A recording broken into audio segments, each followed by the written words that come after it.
This evening. Got a Navy vet in the house, Rich B in the house. Hope y'all are doing well. Shows three people in, no thumbs up yet, but I just started, so we'll wait till some more people jump in here. I am Warren Slick.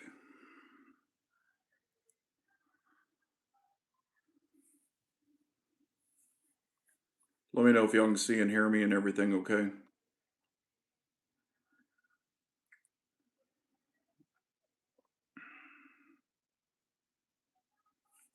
Let's see here. Hopefully you can.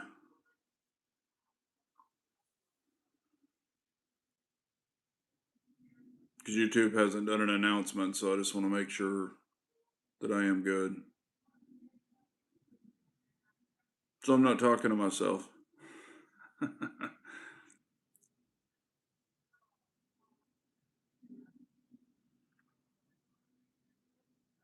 Well, showing a countdown, but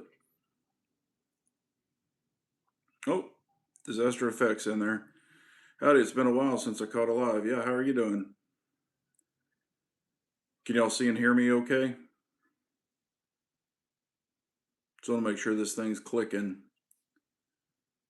Dirt track is in the house. Have you 5x5? All right. Assuming on a TV or something. I don't know. Or phone, I meant. Or tablet or something.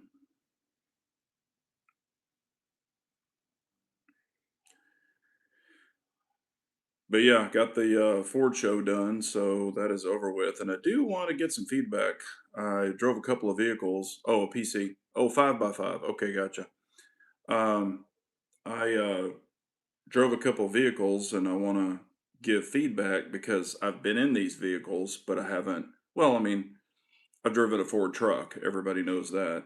I used to own one, but I drove a Bronco because I had that in the show as well. So I picked them up and drove them over with all our stuff on it. And I just wanted to give opinions if y'all are interested in that. Got some old Forester bottled and bond. I'm frozen. I'm showing a count. The clock shows live, and I have Wi-Fi. Perfect Wi-Fi. Am I still frozen? Anybody else seeing that? Because it shows we've got 9 in here and 1 thumbs up. Oh, not frozen for you. Maybe it's something with your Wi-Fi, Rich. I don't know. Hopefully. I mean, who knows? Yeah, back out and jump back in.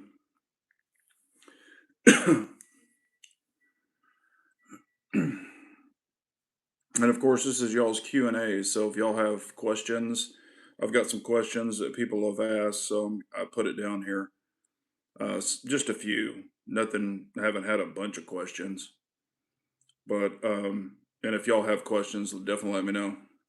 There you are, backed out of your live. Okay. Yeah, I've seen other channels I'm watching things before, and it does that to me. So I just go out and come back in, and seems to work. These last couple of days, man, I've drank a lot. Whew, with customers and stuff at those events in the evenings. So we got 14 in, 7 thumbs up. Been on for like 4 minutes, so I'm sure more people will jump in. But yeah, had the customer event, the Ford show. I had a 2026 F-150 in it, King Ranch edition, and a 2026 Bronco 4x4 in there as well that we fixed all up and put all of our stuff on it. And just wanted to kind of give some feedback on driving those, and if y'all want it. Hello, Unit 4, how are you doing? Because some people ask, hey, what do you think about this truck or that truck? And I've been around a bunch of Broncos and fixed up a bunch of Broncos, and I've sat in them, but I've never officially drove one until now, and I drove it about 40 miles. So kind of give some feedback if y'all want it, or if you want to hear my opinion on it, or either one of those. And I got another video, age restricted. It's a video I did about 8 years ago, when you didn't have to put age restrictions on videos because YouTube didn't require it. So I wouldn't go in there and do that. But about 3 years ago, I think I age restricted everything and said no kids and stuff on my videos because it was guns and I didn't want to create any more problems than I already had. But there, Unit 4 says I got some new 1 centimeter wireless hole punchers. There you go. Rich says Kimber 2K11 Pro Clips 4.25 has caught my eye. Yeah, I mean, they're making some really good stuff. Yeah, reviews all seem positive. They can be trusted. I think Kimber's came a long way from where they used to be. Back when I owned Kimber, the hell was it called? Riptide or Raptor? It was the Kimber Raptor, I think is what it was. I think it was the 5 inch, and it had like the short pick rail.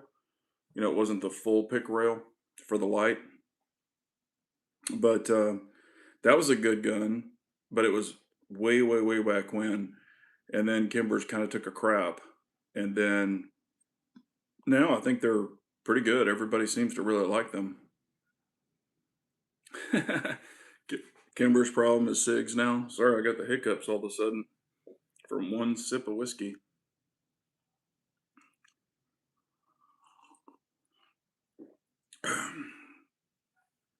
Unit Forces Big J, I ran across a used 17 standard cab Titan, but know nothing about them.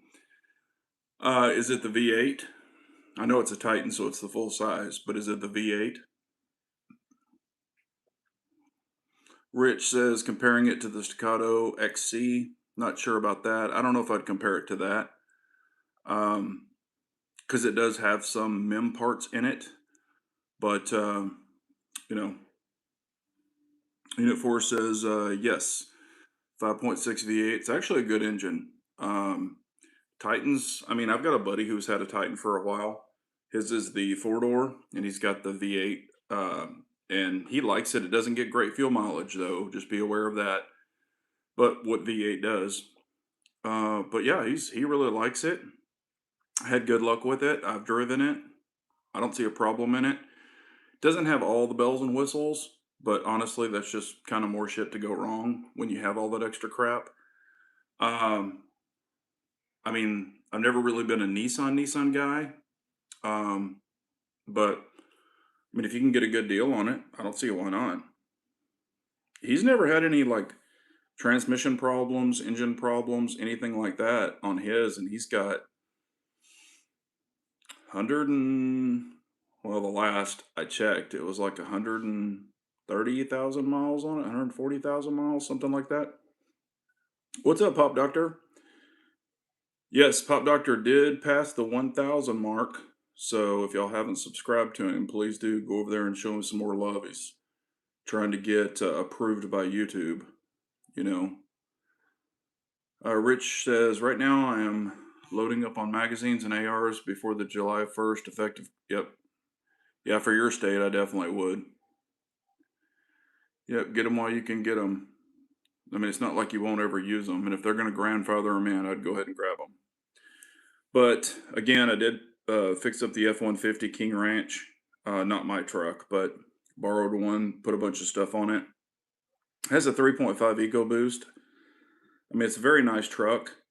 This one was 80 something grand, 83 or 84,000. Nice truck, just not an EcoBoost fan personally.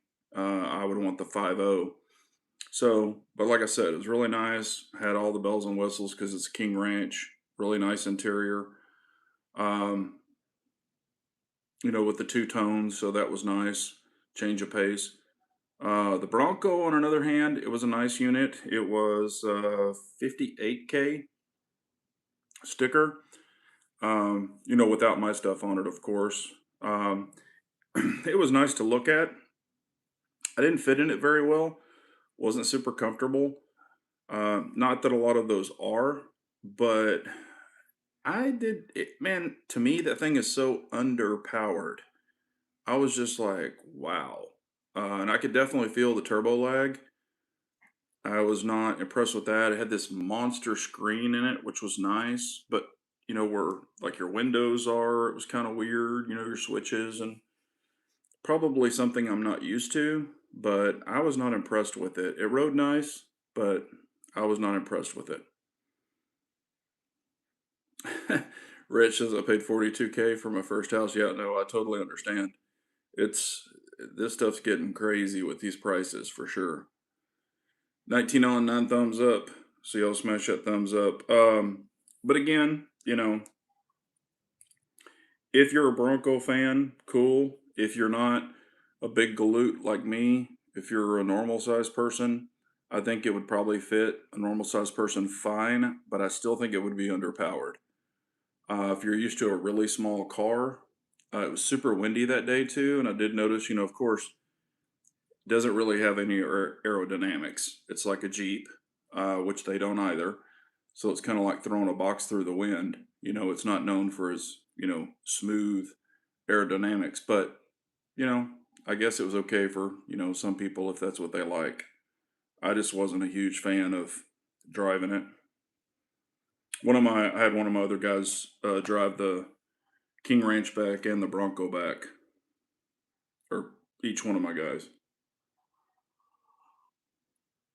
when we returned them. What's up, Lynn Holt? How are you?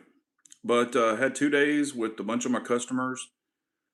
First day was really set up, so I was just kind of seeing some of the customers. Uh, Tuesday was the big show day. All of the customers were there. It was about maybe 100 people. Um, so went over the products and stuff like that. It was a good turnout for what it was. Um, you know, a lot of people already knew. Some people I met. Um, and then Tuesday night, went next door and had some dinner. Um, real quick, or I'm sorry, early that afternoon, or Monday afternoon, that's what it was. Monday afternoon, we went next door and had an early, like a late lunch, early dinner, and then came back to the hotel. And it was a nice hotel. They had food, they had a big full bar, they had everything. And we closed the bar down pretty much. So took care of all the customers. That wasn't a cheap evening. Um, but again, they're my customers, our company's customers. So treated them right, had a good time, but it wasn't cheap. But they never are. So, I'm kind of used to them at SEMA. But I drank a lot of whiskey and I didn't get drunk, of course. But, hell, we were there for seemed like 5 or 6 hours visiting with everybody. So we had a really good time and it was great seeing a bunch of people. Indy Irish says, yeah, hey, all Jeep equals driving a brick. Yep, that's true. Um, should be in the wind to drive a high roof cargo van. Yeah. Oh, yeah. And I mean, even my truck, it's for both of my trucks are 4-wheel drive. So they stand up high and you get in the wind and it catches it. I get it. But um, this Bronco, it's 4-wheel drive, but it wasn't lifted. And, but yeah, it was, I don't know. I mean, I've driven 4-door Rubicons and 4-door Jeeps and stuff like that. I tend to like the Jeep better than I like this Bronco. That's just a personal opinion. What's up, big freaking daddy? Hope you're doing well. I don't recognize your name, but welcome to the chat. Keenan is in the house. How are you, Mr. Keenan? Hope you're doing well. I'm taking all those guns. Come on, brother. Bring it. These are all airsoft anyway. These aren't real. I only use airsoft guns. Yeah, I'm hanging in there. Did wear out the leg a little bit. Was on the feet all day. Leg was getting a little tired. Thanks, Sleepy. Yeah, they're real. I don't have any airsoft. I did. We got a new firearm manufacturer in Chattanooga, Lodestar Technology, LNK9. Huh. Never heard of that. What firearms are they doing? ARs, pistols? What are they doing? I've never heard of them.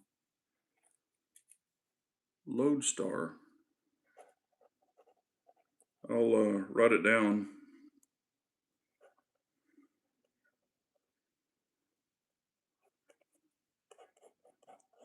Are they budget, high end? Yeah. What kind are they looking at, or what type are they doing? But yeah, I did get a video from like 8 years ago, uh, age restricted, because it said I was using an automatic. It's not.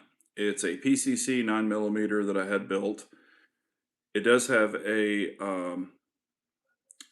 it has a Hyperfire Eclipse trigger in it, so it's only like a 2 pound trigger in a PCC, and you can pull it really fast, or I can pull it really fast.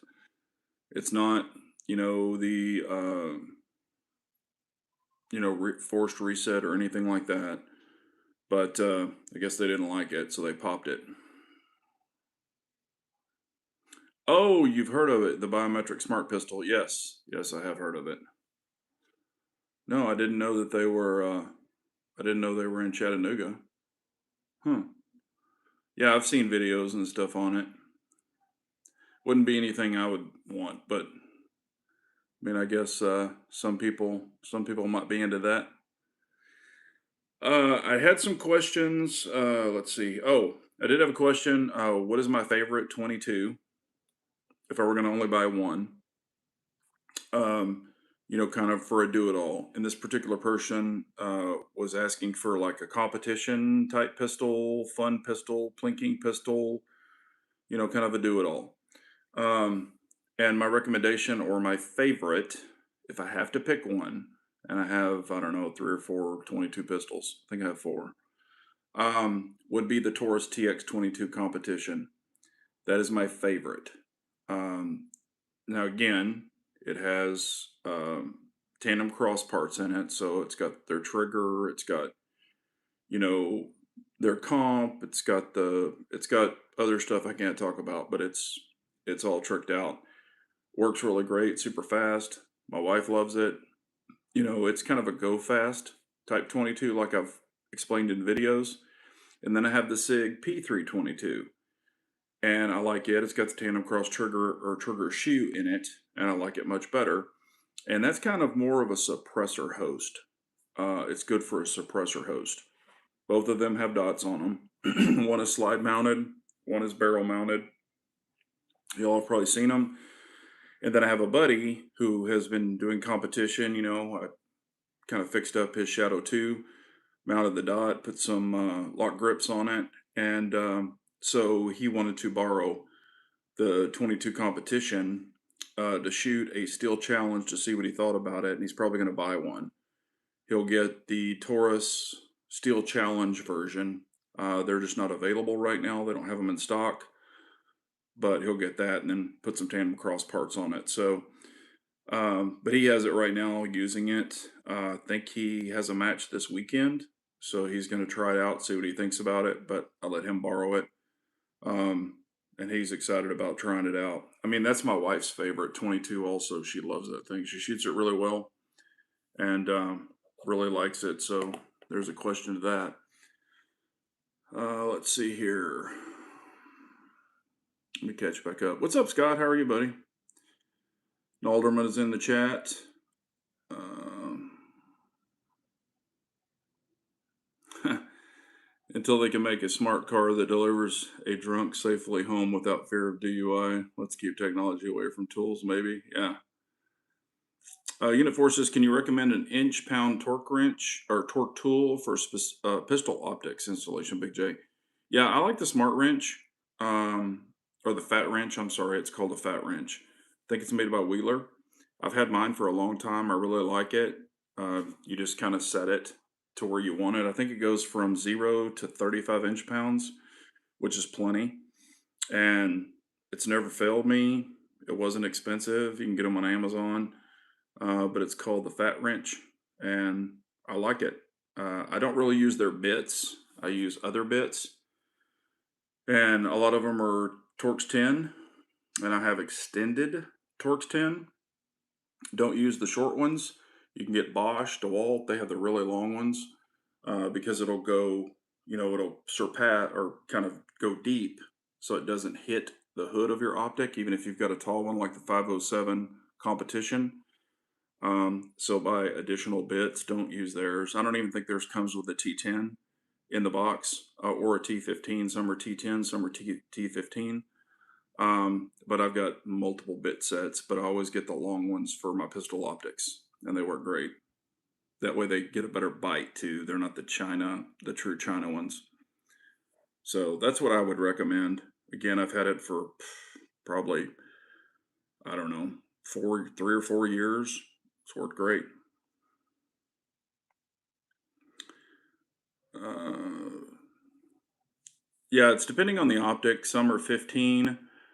Some of the SROs are 20. So you can go anywhere from 10 to 20. Some are 18. I've seen 18. I have a little card that I made a long time ago, and it kind of talks about the manufacturers. I just kind of wrote it up. This new one that I put on, that orange one, it was 15. It said do not go over 15. So I did it like 14 and a half or right at the 15 mark. What's up, Dexter? How are you, buddy?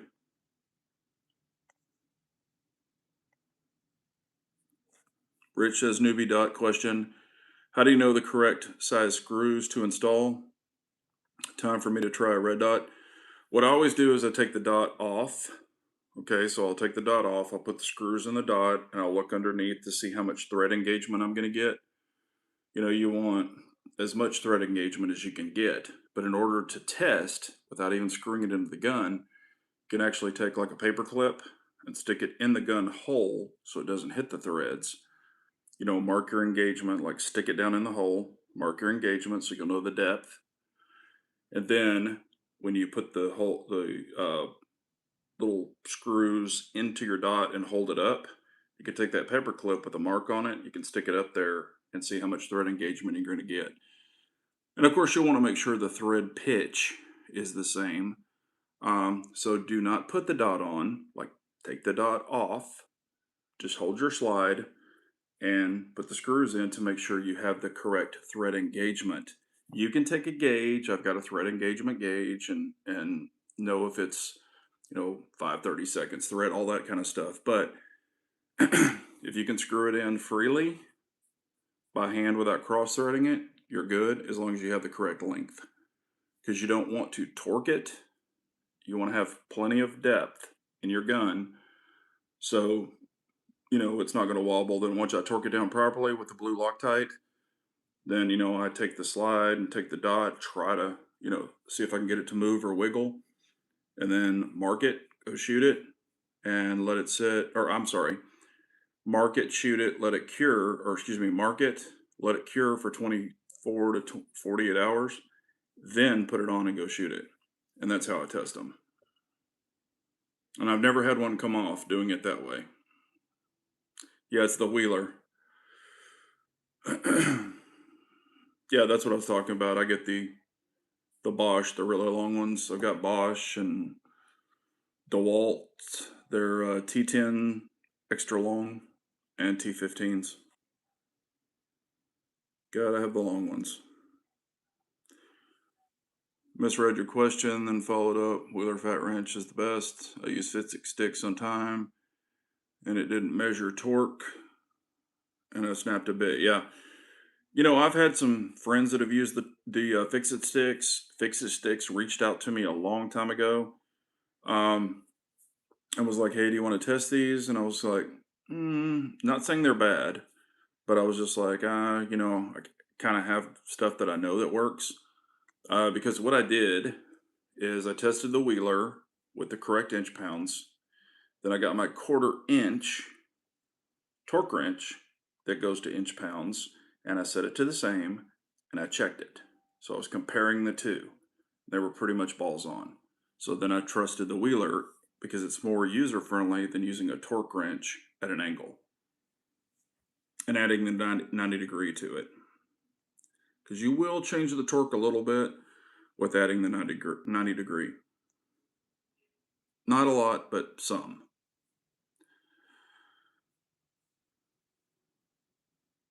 Taking it for, you'll be fine. Just don't over torque it. And you don't have to glob a bunch of blue Loctite on it. Don't do that. Just put a drop on it. And if you want, let the screws sit there, put a drop on it, let it kind of dry, bleed into the paper towel, kind of cure a little bit.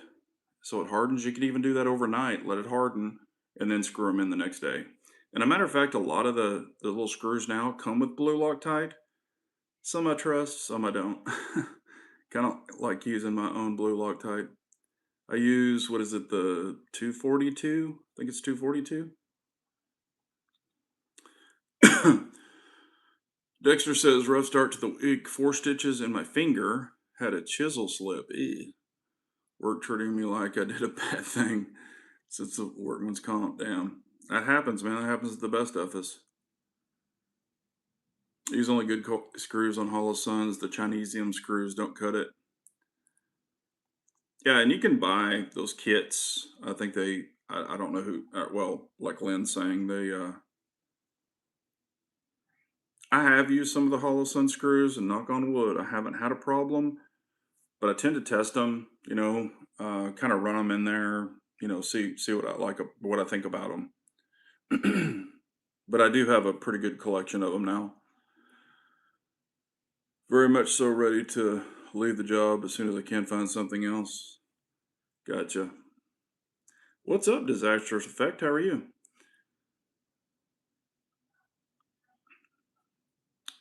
Oh, he said, yeah, TX22. Put a dot on it, get used to it. Yep, I could see it. I could see people doing that. What is a good vendor to buy an assortment of extra screws to have on hand for dots?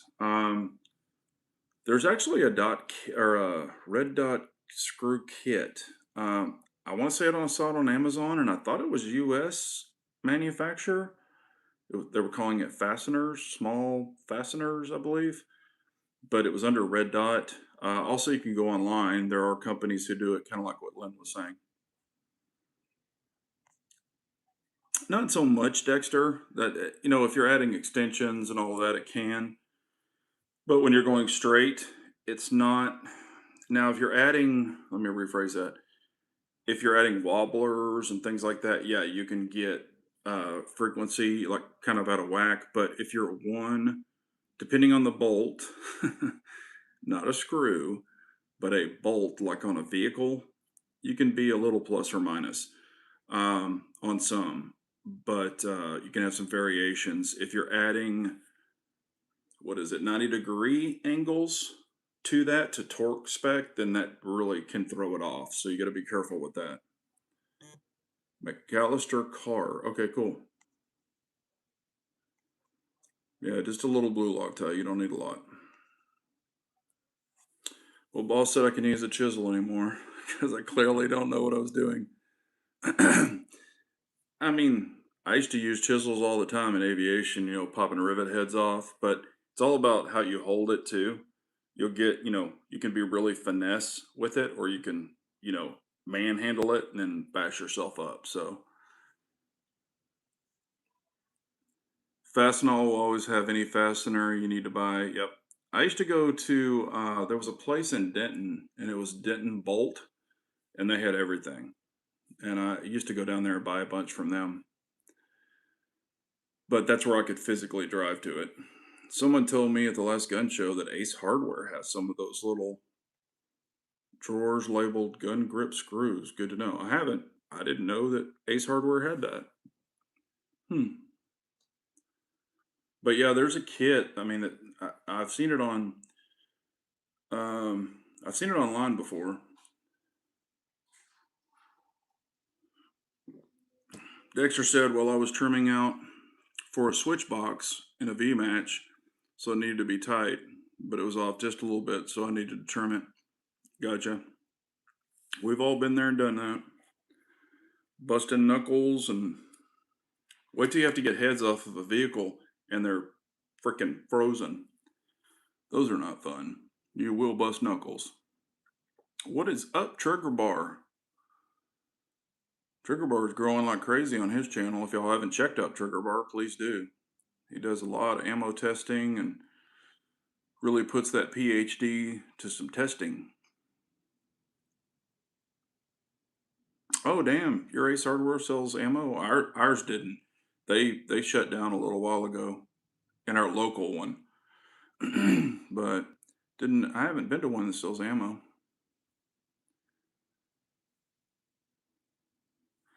Let's see here.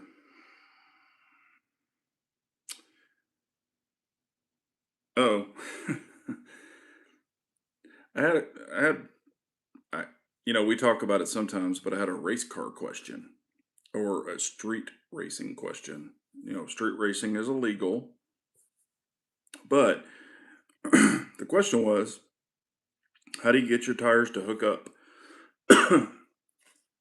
before a run? Okay, now of course on the track, you know, you pour it down, drive through it, light them up, get your tires, your slicks sticky. Back in the day, all my washer bottles, which are your windshield washer bottles, they didn't have windshield washer fluid in them. They had a bleach mixture that I made. I call it, I just named it this, but it's called Mother's Milk. But anyway, it's bleach, another sticky compound that I added to it, but you could mix it up and shake it in the bottle, or shake it in the bottle, and then I would pour it in the washer bottle.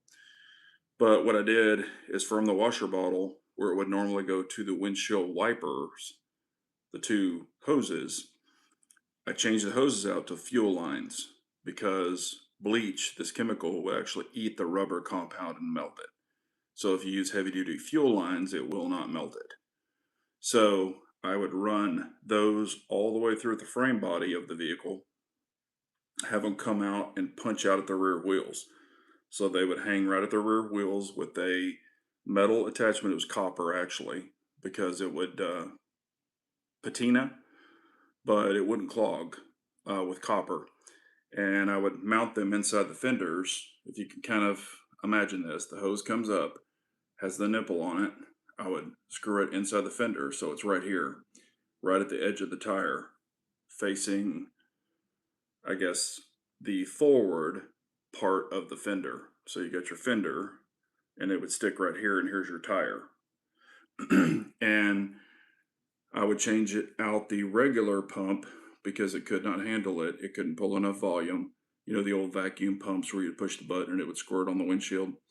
Those old pumps couldn't handle it, so I'd change it out with a fish pump. And I would wire a switch in there. And all you do is flip the switch, and it pumps the fluid through the lines all the way to the back and spits it on the tires. And I would usually flip it. I would count to about 5, and that would drench the tires pretty good. I could get a good burnout.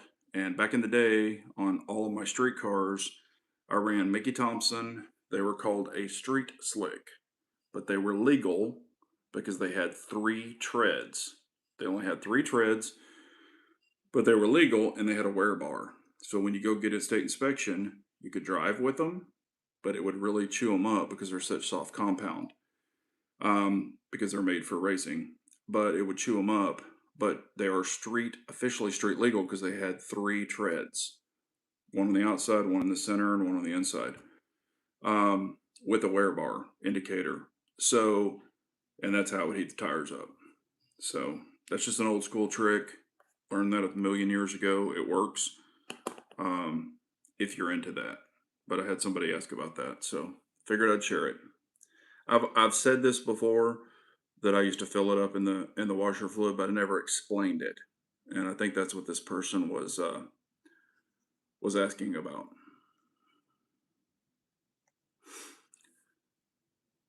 Yep, that's what I was going to say. I googled it before, Rich, and there was all kinds of kits, but there's some that are American made, and they claim all the screws are American made.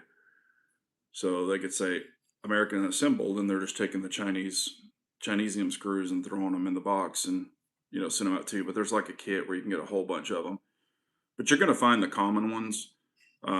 They're really short, and there's mediums. You're not going to use a lot of the longs. And there's kind of like three thread pitches I think that everybody uses. Because I have a bunch that I don't ever use because of the thread pitch. Like Victo racers now, not familiar with. Are they doing that same thing, Dexter? Do they make a bottle that does that? But yeah, the fish pumps are super cheap. I used to get them at Petco, and I'd buy like, I don't know, 6 or 8 of them, and I'd change the O rings because it would chew up the O rings. But with the O rings I used, the chemical wouldn't chew them up. Oh, the tire they had was like one line of tread. We had to have at least 2 to 3. So I was got the Mickey Thompson 3. So I've never used that tire you were talking about. You haven't lived until you've been to a top fuel drag race. Feels like your innards are being rearranged. Yes, if you go to the real ones where they're pulling like 12,000 horsepower, yeah, that'll vibrate your chest big time. I never pulled that kind of horsepower. The ones that I did, I think trying to remember what Makuta. I dynoed it. I want to say it was like 12, 1200, 1249, something like that horsepower, and that was to the rear wheel. But it wasn't stock. It was a pro car. But when you do NHRA or NHRA, you have to have your tank in the trunk. You have to have your battery in the trunk. You have to have a row bar, depending on your class. But for pro mods and, there's different classes. But I had street cars and then I had pro mods. What is up, chessboard? How are you, buddy? Hope you're doing well. But yeah, it's an expensive hobby. Way more expensive than guns and watches. Because when you start throwing blower belts and shit like that, it gets expensive. And trashing pistons and trashing valves. Nothing like when you're in a run and you hear bing, and you're like, oh crap, there's an oil pan and rod bearings, and never a good thing to hear. And you're constantly wrenching on them, constantly. So it's fun, but it gets tiring. And I didn't have a pit crew. It was myself and a friend of mine. He would come over to help me wrench on them, and I'd let him run them. Or I would race them too, but I would let him take runs in them for helping. But uh, but that was probably my fastest one, was that 71 CUDA. But it was, like I said, tubbed. It was strictly a race car. The driver fastest one I had at the time was like 879, or it's close to 900 foot. It was like oh man, what was it? 900, close to 900 horsepower, like 1100 foot-pounds of torque. Um, no, Rich, they never found that truck. I knew they weren't going to. No, never found it. They got bigger fish to fry. They pretty much told me that right off the bat. I knew it was. Thing probably in 1,000 pieces the second they took it. Unit Forces, Big J, ever do any road racing? No, I did not. I did do, when I was younger, I did some enduro motorcycle racing. I wasn't professional or any of that kind of stuff. They used to have the Indo events. I went to Oklahoma, Tulsa, Oklahoma City, um, and did that. It was the enduro motorcycle races or whatever you want to call it. But I never did it in a car. But I did get in the Toyota TRD. You've probably seen it on their Pro Desert Racer. I did get in that, and they took me for some laps with the Toyota event. That was pretty cool. Also, the Ford Raptor. They have a race truck, and they have the Raptor Bronco that they do the enduro stuff, and I got to get into that. That was kind of cool. But yeah, I wasn't driving. Big Lebowski vibes. We got people working around the clock. Yeah, it was. Turning wrenches is not fun when you're doing it on the side, when it's not your daily job. I didn't have that money to hire that pit crew, that was for sure.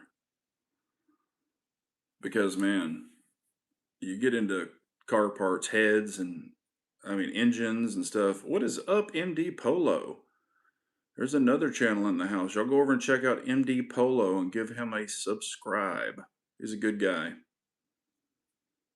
He's always checking out some cool guns. He's got like Phoenix Trinity or Phoenix, the OG Phoenix from the Swiss gun. It's really cool.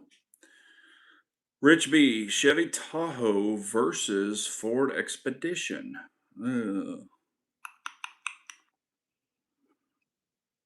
Depends on what you're going to use it for. If you want a diesel and you're going to pull with it, then Ford, or that would be the Excursion. I'm sorry, that wouldn't be the Expedition.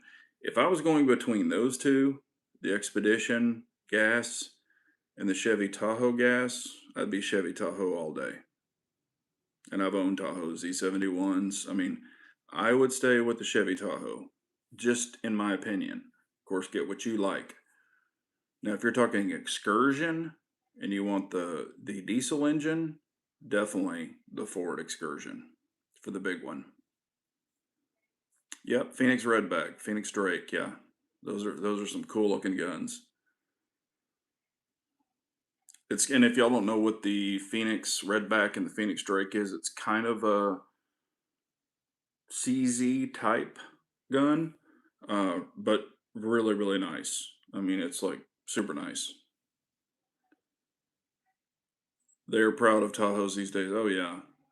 I mean, if I were gonna buy a Tahoe, I would get like a 2 or 3 year old Tahoe. I mean, I'm not saying the new ones aren't nice. Don't get me wrong, but and 2 or 3 year old ones are super nice too if they were well taken care of, and you get a lot of life out of them too. I mean, I have seen those things if you take care of them and change the oil properly. I have seen those things over 300,000 miles on a 5.3. For this one was like a 10-year-old Tahoe. It was actually a family friend of ours. Now, the outside was pretty beat, but the damn thing still ran. Other than multiple batteries, because batteries go bad, um, and I think one starter had a little bit of oil seepage, not leaks, but seepage from the valve covers, which is pretty standard. And you can even get along with a retorque, just retorque them a little bit, kind of squish them tighter. You can get away with that like 1 or 2 times, but they just run if you take care of them. Let's see here. But yeah, I was not a fan of the Bronco. I mean, other than the looks, I was just not a fan of sitting in it, driving it. I just wasn't comfortable in it. And it had leather, it was loaded. Really nice screen, but just way underpowered. I was like, this thing needs a beefed up like V6, like a really tricked out V6 at least, or a small V8, and I think it'd be awesome. Now you put a 5.0 in it, probably be really cool. But hell, I remember the Rubicons with 396s. Those are fun. You can definitely make those things fast. But and when the Jeep Cherokee, the what were the God dang it, the crap, the all-wheel drive Jeep. What was it? The Cherokee RTs or SRTs. Man, I would love to have one of those right now. I would have that thing really tricked. And of course, I know the Trackhawk took its place, and the Trackhawk is super fast. But And those SRT Jeeps were no joke. They were super fast. And if you find them now in good condition, they want a mint for them and they're worth it. I actually like the Jeep SRT more than I like the Trackhawk. And the Trackhawk's cool, but what are we sipping tonight? We are sipping Old Forester. It's bottled in bond. It's not inexpensive. These last 2 nights with customers, I've drank quite a bit, so I'm just like, I'll have a couple of handles and call it a night with this. It's actually a pretty good whiskey, but it's very inexpensive. I'm kind of getting burnt on the high dollar stuff. I've got it. I still have like 4 expensive bottles. I haven't even opened them because I'm just like, I want to save those for a special event. But probably break those out this summer when we're doing some barbecuing. Oh, also, a customer knows that I'm a big barbecue guy, and he loves to barbecue as well.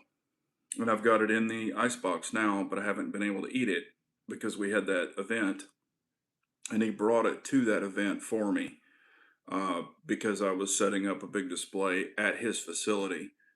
So he graciously smoked some sirloins. He did one for himself and did one for me. And it's huge. This thing is a monster. It's like that big, like that thick. He smoked a sirloin. I mean, it's probably that wide. I mean, it's huge. Smoked a sirloin for me and my wife and put it in a cooler with ice blocks. Brought it to the event and said, "Hey, here's this cooler." And it was a nice cooler. It was like a Yeti. And he said, "I got something in here for you, you know, for you and your wife." And I was like, "Damn, I'm staying at the hotel for 2 days." And he's like, "How are you going to keep it cold?"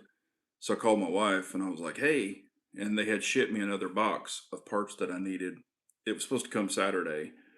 It didn't arrive till Monday.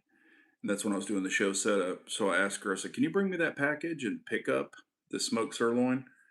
And so she did. And I gave him his cooler back the next day so he could get that back. But that was really nice of him. So I got home today and I might eat some of it tonight, or we'll probably just save it and have it tomorrow.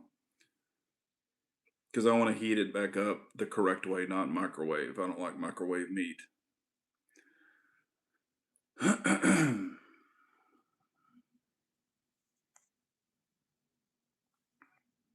Trigger Bar says, "Has your friend got the new Canic Radian yet?" No, he has not. The new Canic Prime Radian? No, I haven't heard anything about it. But he is supposed to get it, for testing. Supposedly he's talked to him and all of that. So when he does, I do want to test that. I think it's going to be a pretty cool gun. Now, I wasn't real keen on their little drill in the hole. I just was like, that's not enough.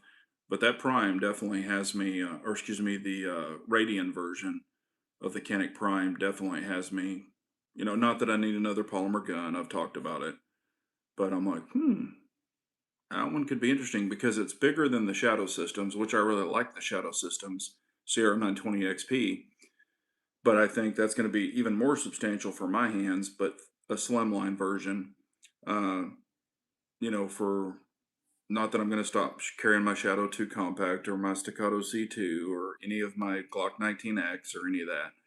But if it proves out, I think that could be something in the rotation because my smallest is the CR920XP, and I think that Canic Prime could be a step up because it's a longer grip until we get into the other guns that I already have. So I think that could be a good niche gun for me. So definitely do want to try it when he gets it. MD Polo says for on tap for me is a Heaven Hill bottled and bond. I like it. I'm big into the bottled and bond now. I've got a bunch of bottled and bond different versions of whiskey, and I like them because it's proved. It's kind of a certification level. Not that they're all high end, but I'm really into the bottled and bonds recently because they're at least 100 proof. So kind of been buying a lot of the bottled and bonds. But I will tell you one MD Polo you need to try.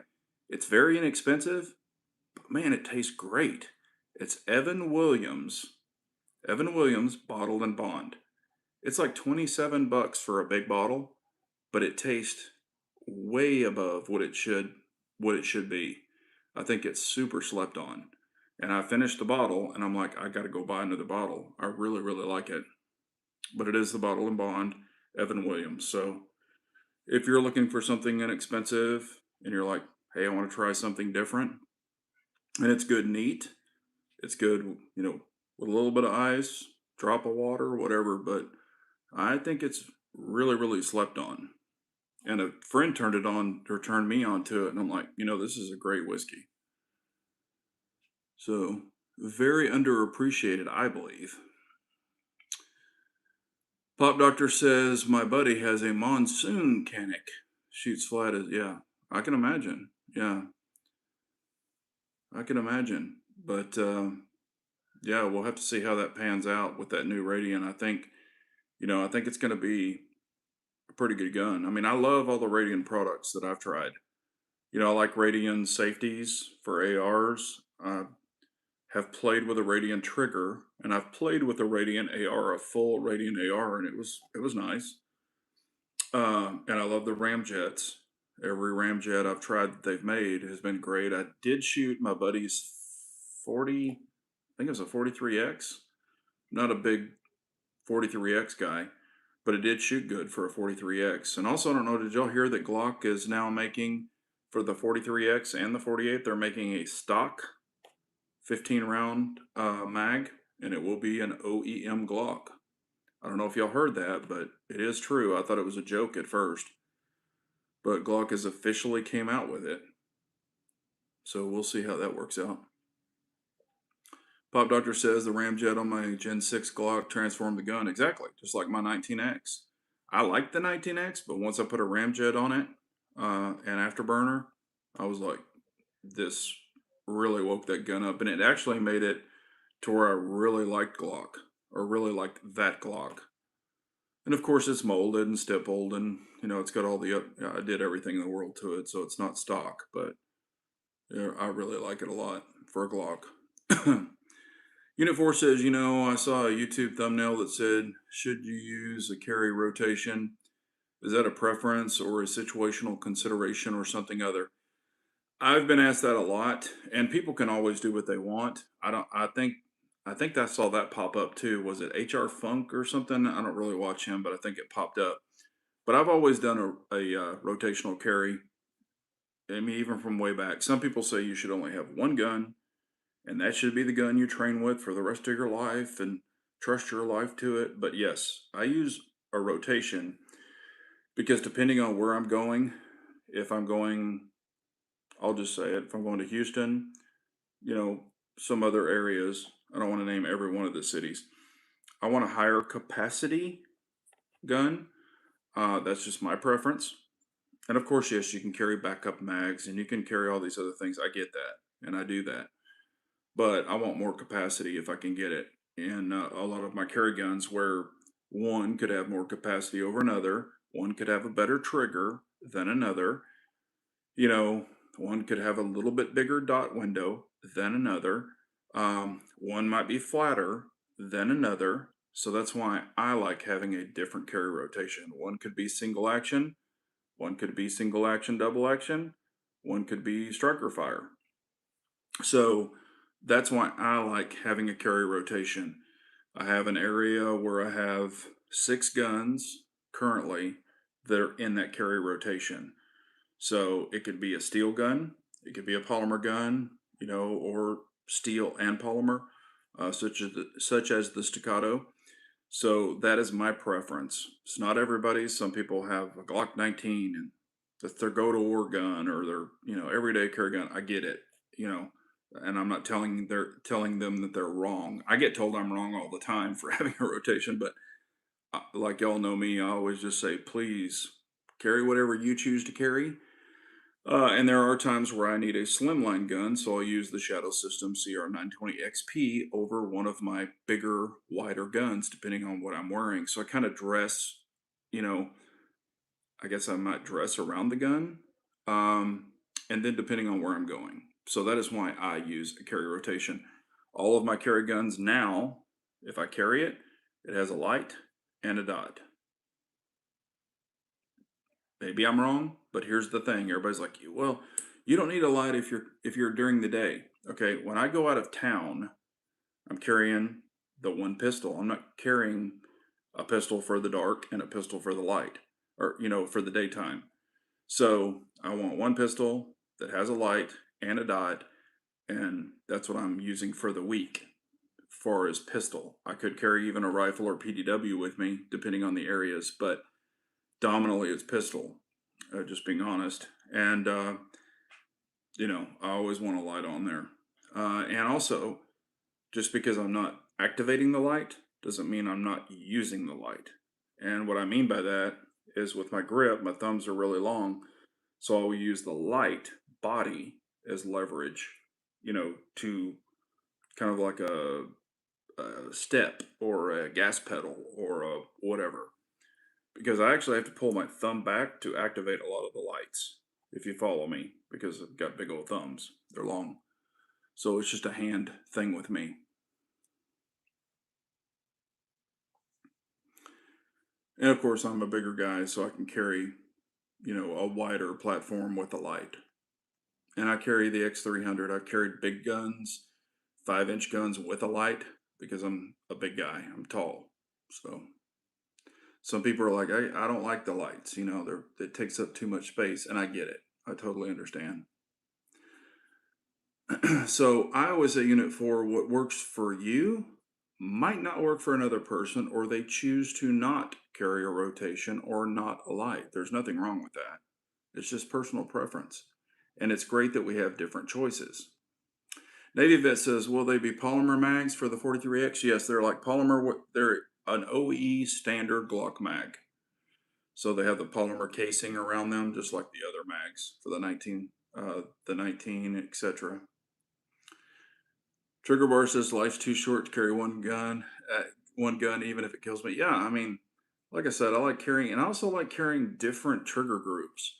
I like carrying single action and double action, single action, and striker fire. I just like mixing it up. One gun bores me. I think y'all know that by now.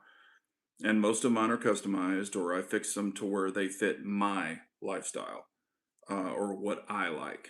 If I want an upgraded trigger, I upgrade the trigger. If I want, you know, ports cut in it, I have ports cut in it, colored, whatever it might be. I just like different stuff.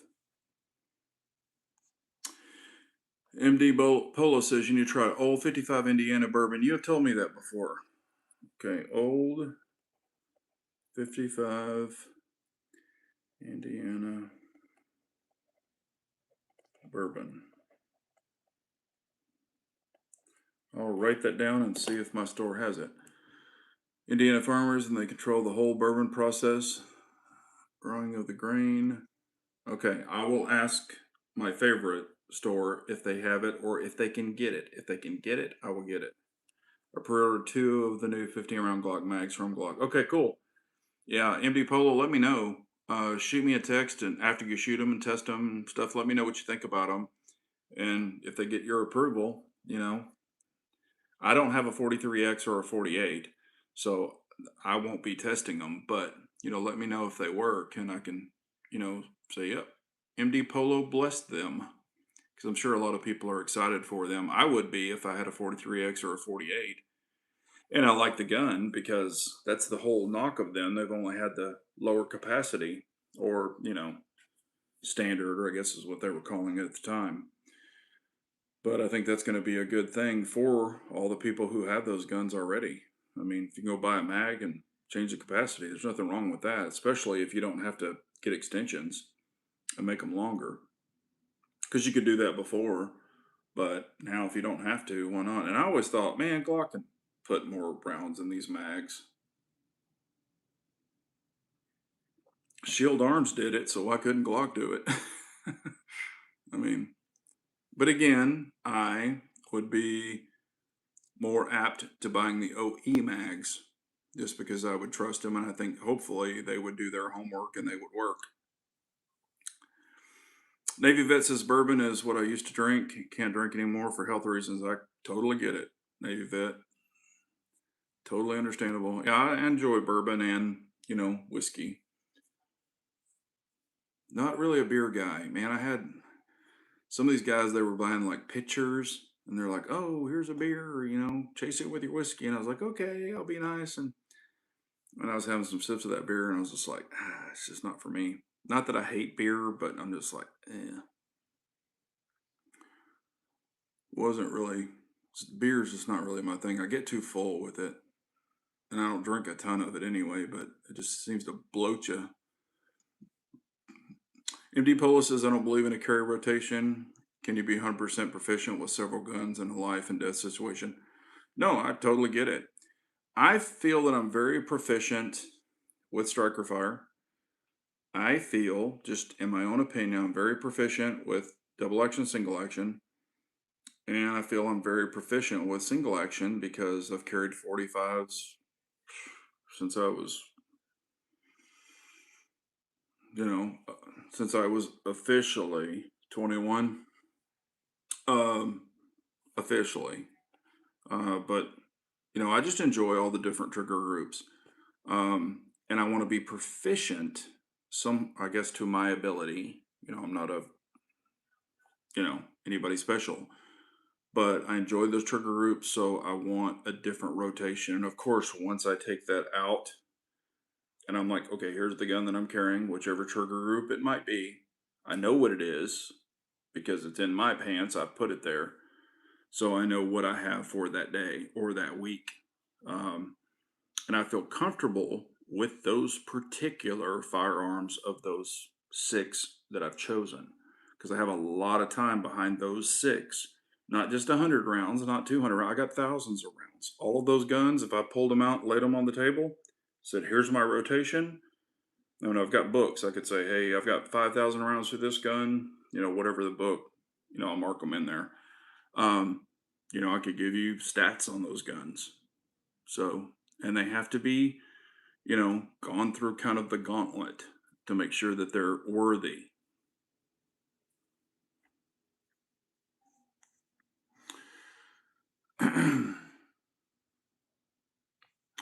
Joseph says, Surefire X300 Turbo or Streamlight TLR 18 or 1PX. Which would you buy? Joseph, I have a video with both of those lights comparing them. So you can see it for yourself with both of those exact lights. So kind of turbo versus turbo. And one is definitely cheaper. But yeah, I mean, the Streamlight wins. Now, here's the thing the form factor for the X300, I have tons of holsters for that. The HPX, I don't have holsters for that. So, if you're looking at holster compatibility, X300 Turbo. If you're looking at complete output and like which one takes the cake, it's definitely the Streamlight. You can see from that video, I've got it. It's posted a long time ago because I wanted to know that exact thing for myself. So that's what I tested. But you can check out that video. You can look, I tested on a fence. I go up to the trees. You can look at all of that. See which one you think. It is a different light tint. But man, that Streamlight's pretty awesome. MD Polo says, unless I'm testing something for the channel, my trusty old Glock 48's on my hip. I totally get it.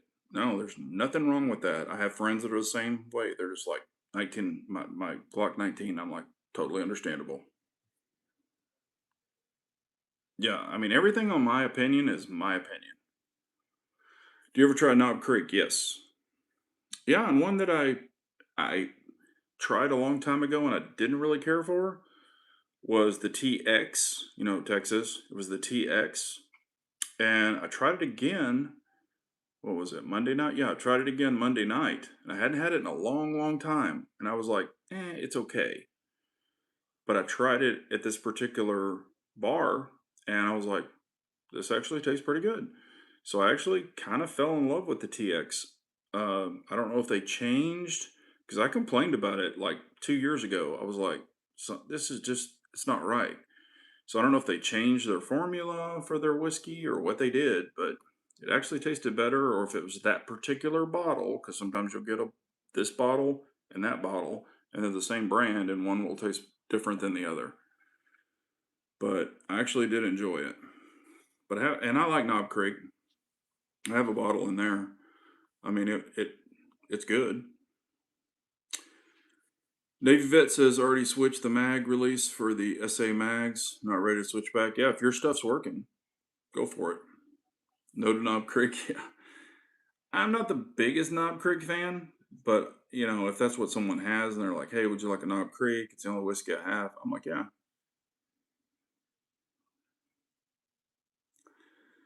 Want a TLR8 Streamlight for my VP9? Yeah, TLR8 is the one with the laser, correct? I have. I think I've got one of those that I did with testing. I'm just not a laser guy personally.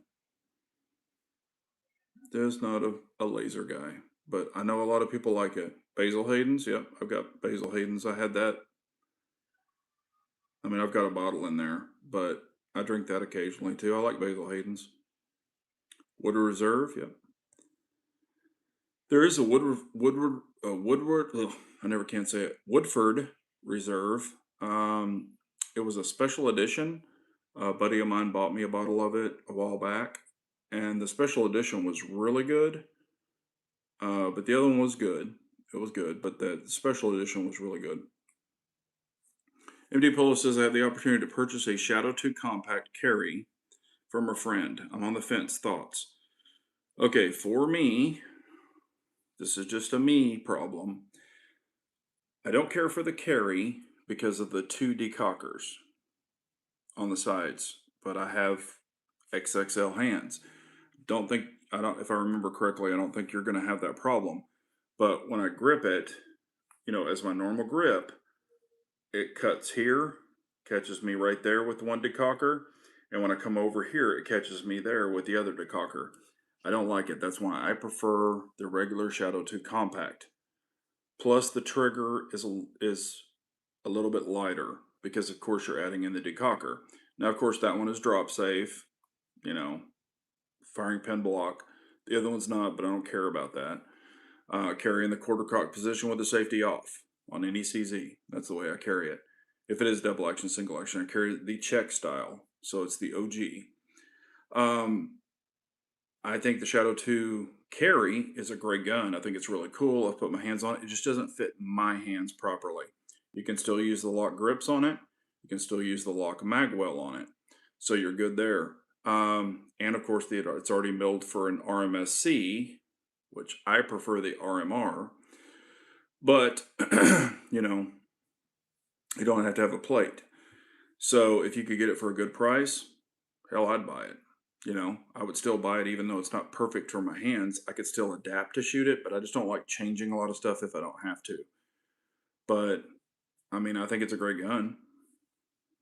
I think you would enjoy it because I absolutely love the Shadow 2 compact carry, or excuse me, the compact.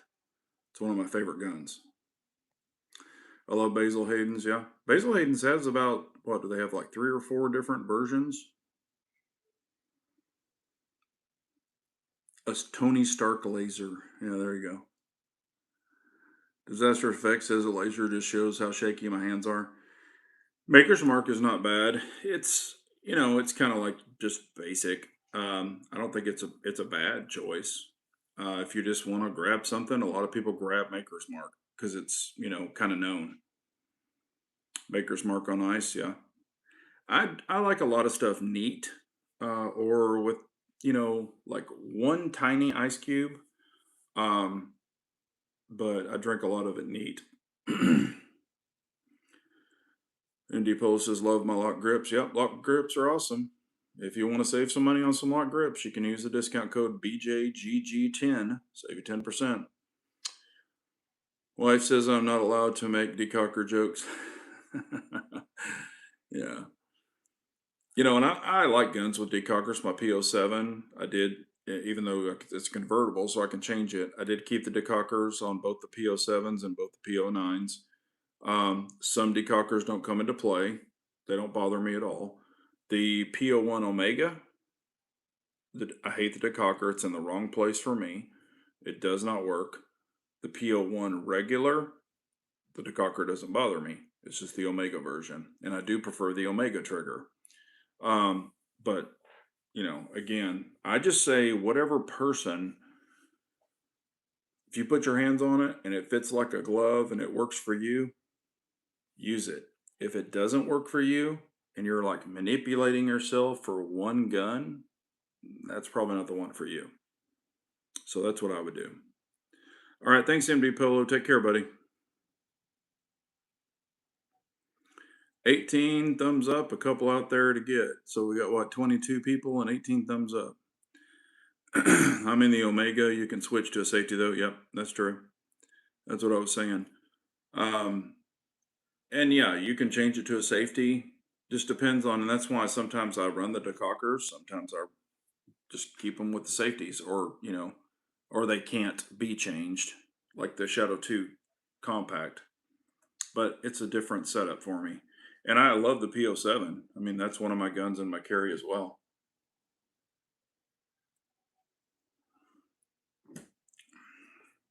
Some people don't like a decocker. And some people don't like a safety. They prefer a decocker. And I've had this question asked to me before. Do I feel comfortable carrying a decocker, a gun that's decocked, like you've hit the decocker and it's decocked? Do I still feel comfortable, or would I worry about it falling? No, I don't worry about it falling. Just don't carry a SIG in your pants and you'll be okay. A 320. Or that's the way I look at it anyway. So it is 8:10. We'll shut this down soon, but any other questions y'all can think of, or comments, or want an opinion? And again, everything I give is an opinion. Opinions are like assholes. Take them for what they are. That's just my opinion on whatever we're talking about. Early rise in the morning, 8 a.m. physical therapy. Have a good one, Navy vet. I appreciate you, buddy. Take care of yourself. Yeah, and this is one on the bottom shelf. I need to get out and shoot some more. I need to break out the suppressors, and I've been wanting to shoot 300 blackout again for a while. I've got tons of ammo. That is another thing. I don't know if y'all are hearing it as well, that ammo prices are going to spike or go back up. So, not telling people to panic buy. I would never do that. I hate when people do that. When the YouTubers are like, oh my God, you gotta buy now. Pick you up a box here and there as you need it. Don't go crazy. Don't max out credit cards. But, I probably would start thinking about some ammo. I stocked up years and years ago. Y'all know that. So I'm still good. Even as much as I have shot in the past, I still have plenty of it. But, if you need something, get it reasonably. Don't, you know, don't pay the gouge prices. Please don't. I hate when people do that. Ugh. There'll be one video, oh my God, buy ammo now, and people freak out. Don't fall for that crap. But if you want to save some money, I probably would try to get some now.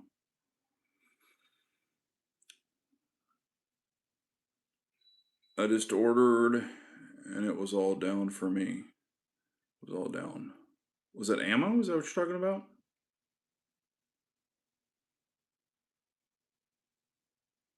Let's see here. But anyway, yeah, it is about 8:13. We'll go ahead and shut it down. If there's anything, y'all need answers or would like an opinion on after the chat, please leave a comment. I'll get back to you afterwards. Yeah, 9 is like 25 to 27 normal now. It's like a plan. Isn't it? Yeah. Yep, 9mm or 10mm 5.56. Okay. Yeah, I've got tons of 5.56, tons of 300 blackout, a lot of 308, got a lot of 9, a lot of 22. But if I was going to buy something now, it'd probably be 9. If I was just going to maybe grab some, here and there, probably be some more 9. Got a ton of 22, ton of the other stuff. But, if you need it, get it. If you don't. But please don't fall for the hype. And I mean, unless you're shooting a lot, you don't need 10 or 20,000 rounds like some people claim you need. I mean, if you had to bug out, how are you going to take it with you? I mean, you know, be reasonable. Don't fall for the prepper. Nothing wrong with prepping, but do it within your means for sure. 40 still remains the same. 45 is obscene. Yeah. Yeah, 40. I mean, like I said, it's going to be there. Pop Doctor says I should probably stock up to keeping the reviews going. Yeah, if with what you're doing, probably so. If you don't have a big, a decent stockpile, everyone has to have a hobby. Yeah, that is true. So true. But we will go ahead and shut it down. It's 8:15. If y'all have any questions, comments, or anything after the chat, please reach out. Also, as we're saying now, if you haven't talked to somebody in a long time, please reach out to them, check on them, make sure they're good to go. But I appreciate y'all as always. We will do this again next Wednesday. If you have any questions in the meantime, please leave them below or something you want to discuss in the future, let me know. I will write them down. Thanks, Trigger Bar. But I appreciate all y'all being on. We got 20 people on here, 19 thumbs up. So it's always good to talk to everybody. And we will do this again next Wednesday. So thanks, everyone. Remember, an unarmed nation is a very weak nation. So we will all carry on. Thanks, everyone.